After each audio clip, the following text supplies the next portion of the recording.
Phase 1 operating system. So here it is written in Java.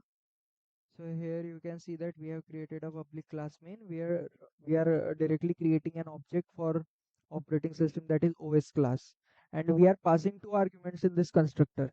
As I have told you that if you have seen my phase 1 theory lectures, means theory videos, that I have told you that punch card as an input is given through input.txt, and for printer, that is output, we are using output.txt, right? So just by calling this constructor, what we are doing is we are considering these input.txt and output.txt as string, and we are just setting them up. Like you can see here, we are creating buffered reader, file writer, file reader. So what is use of this buffered reader, file writer? So these allows us to access the data and modify the data of a particular file, right?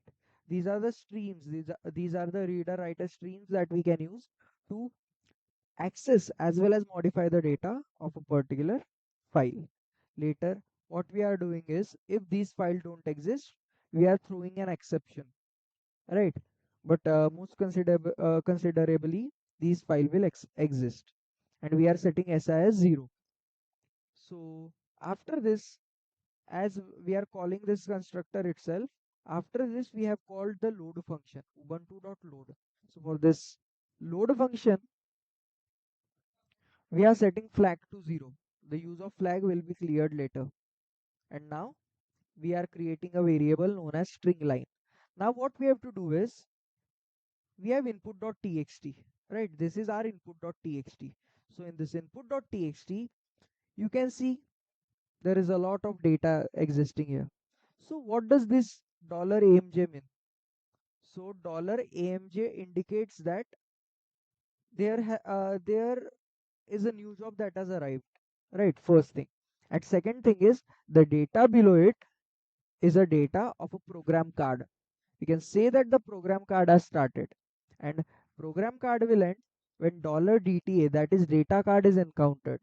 So always remember that $AMJ is a control card, $DTA is a control card, $end is a control card. But more importantly, these all are preprocessor directives. As we have seen in C, hash define. This is this is preprocessor directive, and this preprocessor directive is considered under control card. And what about this GD20, GD30, GD40, GD50? So this get data is the instruction, and instruction comes under program card. Always remember this.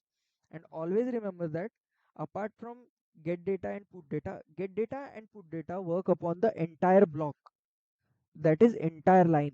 But rest of the functions or rest of the instructions, they work upon a single word. That's a very huge difference between get data, put data, and rest of the instructions. Like here you can see load register, later halt. All these are working upon a particular word, but get data and put data, they work upon entire block, a single complete block. So just to again summarize it up, $AMJ, $DTA, and $end. These are preprocessor directives, and they come under control cards. And $AMJ indicates that my program card has been encountered, and also it indicates that the new job has started.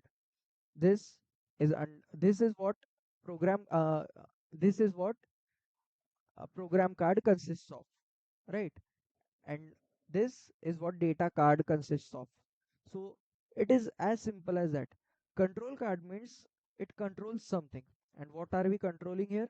We are controlling if the particular job has arrived, if particular card has arrived.